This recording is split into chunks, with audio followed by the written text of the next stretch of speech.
Lama gak cerita horor, mari kita cerita horor. Pas banget gue lagi gak bisa tidur. Sebut saja tokonya ini Hefni. Jadi Hefni ini baru 1 minggu masuk kuliah dan menempati kosan dia yang sekarang. Kosan ini cukup sepi karena ada 12 kamar tapi cuma diisi 4 kamar. Berarti 8 kamar tuh kosong. Walaupun dia baru 1 minggu, Hefni udah lumayan cukup akrab nih sama teman sebelahnya. Kamar sebelahnya yaitu Mas John, salah satu mahasiswa teknik elektro. Jadi dia tuh setiap sore sering nongkrong bareng sambil minum kopi. Nih gue liat emang anaknya indie banget nih. Senja gimana gitu, India bukan dong, indigo, nggak bercanda. Oke lanjut. Nah, suatu sore si Hefni kan mau mandi nih, di mana di sungai, bukan di kamar mandinya dong. Terus pas dia keluar ngambil handuk, pas mau masuk dia ngelihat kamar sebelahnya itu si Chris, dia mau pindah lagi rapi-rapi gitu. Terus pamit lah seperti biasa, Chris, gue pamit ya gitu, mau pindah tuh pindah kos maksudnya. Terus kayak iya hati-hati gitu-gitu. Dan berarti tinggal 3 kamar, si Hefni, Mas John sama satu lagi. Nah satu lagi ini itu jarang banget dilihat sama si Hefni. Sampai beberapa hari kemudian ketemulah sama si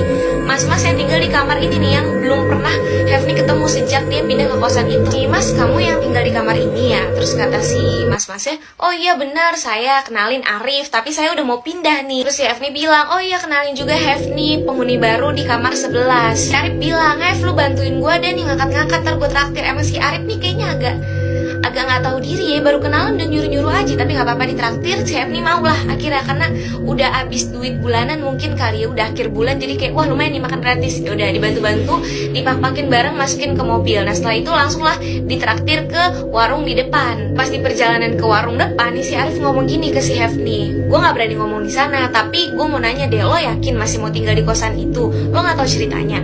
Terus si Hefni bilang, aku udah bayar 6 bulan nih sayang kalau pindah-pindah. Nanya lagi lah, emang ada apaan? Terus si Arif bilang nih, akhirnya dia cerita. Jadi 2 bulan lalu ada salah satu penghuni kos yang gantung diri, namanya Jono. Dia tuh stres akibat tugas akhir. Terus juga dia dapet dosen yang killer dan sekaligus diselingkuh sama pacarnya. Makanya dia bunuh diri di kamar ujung atas. Selesai makan si Arif langsung bilang, makanya banyak penghuni kos yang pindah karena dia tuh sering ganggu. Mending lo cepet-cepet pindah deh. Terus Arif berdiri langsung ke kasir sekaligus bayar dan berpamitan sama Hefni, lambain tangan habis itu cabut. Terus di situ Hefni mikir, kamar ujung atas, bukannya itu kamarnya Mas John. Sambil nunggu buka puasa, mending kita cerita horor lagi. Siapa yang kampungnya itu di daerah Jawa Timur atau Jawa Tengah bagian timur, dan setiap pulang kampung pasti selalu naik bus. Pasti kalian udah gak asing lagi dengan nama bus Sumber Kencono, atau yang sering diplesetin nih sama orang-orang jadi Sumber Bencono atau Sumber Bencana. Kenapa? Karena bus ini udah terkenal banget dengan armadanya yang ugal-ugalan dan sering banget menimbulkan korban jiwa akibat ugal-ugalannya bus ini. Bahkan pernah waktu itu bus ini itu dibakar oleh massa yang ada di Ngawi karena menabrak pengendara sepeda motor sampai tewas. Udah belibet gini gue ngomongnya. Oke, kita langsung masuk aja ke ceritanya. Jadi suatu malam nih sekitar pukul 12 malam ada seorang pemuda yang lagi nunggu bis ini. Dia tuh mau kemana gue juga nggak tahu, karena gue nggak kenal sama nih pemuda. Ngapain gue nanya-nanya dia? Udah langsung aja, nggak usah dipikirin deh dia mau kemana. Pokoknya dia lagi nunggu ini bis. Terus sekitar udah 2 jaman gitu dia nggak datang juga nih bis kan gitu. Udah mana dia sendirian di situ. Jadi agak deg-degan juga, takut ada preman yang nyasar ataupun ada takut hantu. Karena pada saat itu lagi malam Jumat Kliwon yang disebut sama orang-orang itu biasanya malam keramat lah.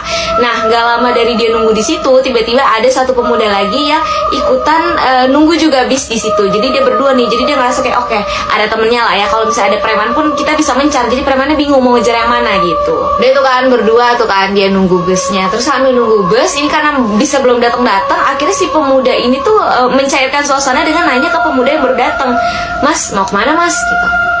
Gak ada jawaban. Nengok aja kagak nih mas-mas yang baru datang ini. Jadi dia terus-terusan ngeliat ke arah jembatan layang Janti ini. Jadi kayak nunggu bisnya terus kayak nggak ngehirauin si omongan si pemuda ini. Terus ya udah, karena kayak ya anjir dicuekin gue nih, ya udah bodo amat deh, tetap aja nunggu di situ. Yang penting ada temennya kan. Nah akhirnya nggak lama dari situ si bis ini datang. Bis yang kita tunggu-tunggu, bis kuning bukan dong, bis anak UI dong kalau kayak gitu. Bis Sumber Kencono Jogja Surabaya. Yang pertama naik ini pemuda yang baru datang. Setelah itu baru si, ini kita sebut saja tokoh utama kita namanya A ya. Si A baru, jangan deh, Reno aja. Reno naik, nah pas banget dia baru naik satu kaki nih langsung jalan tuh bis. Jadi kayak buset, buru-buru amat nih. Pas si Reno ini masuk ke dalam, itu dia ngelihat semuanya udah penuh, tumben-tumbenan nih. Biasanya tuh masih sepi gitu, karena apalagi kan di situ jam 12 malam. Sebenarnya itu ada bangku yang isinya untuk 3 orang, tapi baru diisi sama 2 orang. Pas si Reno bilang permisi mau duduk gitu loh, tapi nggak digubris gitu. Jadi kayak lah Kenapa nih? Itu akhirnya si Reno berjalan ke belakang, paling belakang itu masih kosong, jadi udah akhirnya dia duduk paling belakang. Nah sampailah di daerah Kalasan. Biasanya kalau udah nyampe sini tuh suka ada kondektur yang keliling buat narikin bayaran-bayaran. Tapi kok ini nggak ditarik-tarik nih bayaran. Cuma menurut si Reno tuh kayak ya udahlah bodo amat lah. Bagus juga kalau misalnya gratis, gue sampai Surabaya gratis nih. Sampai dimana akhirnya si Reno ini menyadari bahwa ada kejanggalan di bis ini, karena dia ngerasa sejak dia masuk sampai sekarang itu tuh bener-bener suasananya sunyi banget. Ya emang sih ini kan bis malam ya, udah jam 12 gitu. Cuma kayak sesunyi itu, padahal sih penumpang-penumpangnya ini banyak yang masih bangun. Walaupun mereka ngobrol tuh kayak ya ngobrolnya pelan, cuma 1-2 orang aja, sisanya tuh dengan tatapan yang kosong gitu. Di situ dia udah mikirnya kemana-mana. Di situ dia teringat cerita mbahnya yang pernah cerita tentang bus hantu, dimana kata mbahnya kalau naik bus usahain dari terminal, jangan dari Janti, karena katanya konon katanya sering ada bus hantu yang suka ngambil penumpang di situ. Jadi kenapa dinamain bus hantu? Karena bus itu pernah mengalami kecelakaan dan semua penumpangnya itu tewas, dan konon katanya kalau kita masuk ke bus itu semua penumpang akan berwajah pucat, diam, dan kita tuh nggak dihiraukan saat kita berada di situ. Jadi kita dicuekin gitu, dan itu sangat-sangat relate sama kejadian yang dialami Reno pada saat itu. Terus untuk menghilangkan pikiran aneh itu, akhirnya Reno mencoba untuk bertanya ke si pemuda mas-mas yang bareng sama dia buat naik ke bus itu kan. Mas mau turun di mana mas gitu. Gak digubris, gak dijawab, nengok aja enggak. Akhirnya si Reno mencoba untuk megang bahunya dan nembus, bocor-bocor, langsung dia cari no drop untuk dilapisin biar nggak nembus. Nggak ada bercanda. Seketika langsung panik Reno dan dia langsung maju ke depan untuk ke tempat supir dan bilang, pak kiri pak saya mau turun di sini. Dan nihil guys, gak ada yang ngegubris dia. Untuk menghilangkan rasa paniknya dia tuh berdoa, tapi kayak nggak bisa karena doa-doanya tuh lupa semua yang diajarin sama mbah-mbahnya. Terus ya udah akhirnya dia ngambil sebatang rokok buat ngerokok, dan tiba-tiba ada suara dari belakang, Cak, kok bisnya bau kemenyan ya? Kata seorang penumpang di belakang Reno yang menatap lurus ke depan seakan-akan tidak melihat Reno, dan dia bertanya kepada kenek yang ada di situ.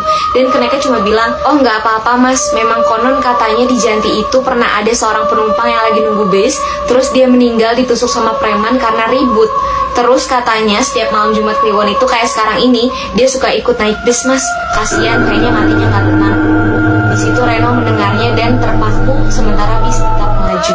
Tipu, gue mau cerita gue pernah kena tipu sama all shop. Jadi kejadian waktu 2020, gue baru inget banget. Gue pikir gue kena tipu itu di 2019 atau 2018, ternyata 2020 yang dimana gue udah kelas 12 SMA. Kayak gue mikir bodoh banget gue bisa kena tipu. Dan di bulan Juli pas banget gue selesai ultah. Jadi ceritanya mau reward buat diri sendiri karena habis ultah gitu. Itu kan dimana masa-masa covid ya kan. Jadi kan kita main sosmed terus. Nah terus pas lagi scroll sosmed, gue nemu ada salah satu just tip gitu untuk beli-beli di Bershka, H&M, Zara gitu-gitu.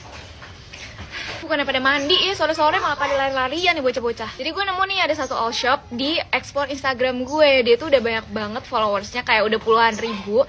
Terus pas banget lagi diskon, jadi buy one get one gitu loh. Dan bebas gitu mau beli yang mana aja. Melihat buy one get one itu dan bebas kan, gue milih yang mana aja. Terus ya udah, gue mau, karena gue juga belum pernah membeli barang dari H&M, Bershka, Zara gitu-gitu. Terus harganya tuh murah banget, cuma 180 ribuan, tapi gue dapat dua barang. Terus aja berisik dong, gue bayar setelah gue memilih barangnya. Terus kayak terima kasih sudah mempercayakan bla bla bla bla gitu. Terus beberapa hari kemudian gue chat lagi karena kok dia nggak ngirim resi gitu. Nah ini gue chat lagi, terus gue dikasih kode resinya kayak begini. Terus dia bilang mengenai langkah-langkah aktivasi harus dipandu lewat telepon agar tidak terjadi kesalahan. Gue bingung kan, biasanya gue kalau beli barang resi ya udah dapat resi, gue cek aja tuh di webnya ya kan. Nah ini tuh harus ke M-Banking atau ke mesin ATM dulu. Terus gue cek lah begini, kagak dibales-bales nih, gimana sih minggirinnya. Nah begini kan, kira gue searching lah nih Instagramnya ya kan. Lu lihat, udah banyak banget nih paguyuban gitu, akun-akun yang dibuat khusus untuk korban-korban yang ditipu sama nih all shop. Karena kan gue bilang tadi gue nemunya di explore Instagram gue, jadi gue langsung mencet. Gue nggak sempat nge-searching di kayak gini nih, jadi gue nggak tahu nih kalau ternyata nih akun penipuan. Terus gue langsung ngechat dong nih, sampai gue kasih hadis untuk penipu juga. Apa lu pikir dia langsung berhidayah? Kagak ada nih, sampai banyak banget nih gue ngechat, dia kagak balas-balas juga chat gue. Sejak kejadian itu gue nggak pernah lagi yang namanya membeli just tip di all shop yang belum pernah ada teman gue yang beli. Jadi kayak gue harus punya gitu, kayak teman gue udah pernah beli di sini baru gue mau beli di situ, karena gue takut ketipu lagi. Sebenarnya kalau kalian lihat ya cuma 180 ribu doang min, tapi itu menurut gue itu gede banget karena pas masa-masa pandemi di mana gue nggak punya pemasukan dan itu uang gue. Kayak anjrit, itu nyesek banget sih ditipunya. Hadiah terbaik untuk ultah sih emang.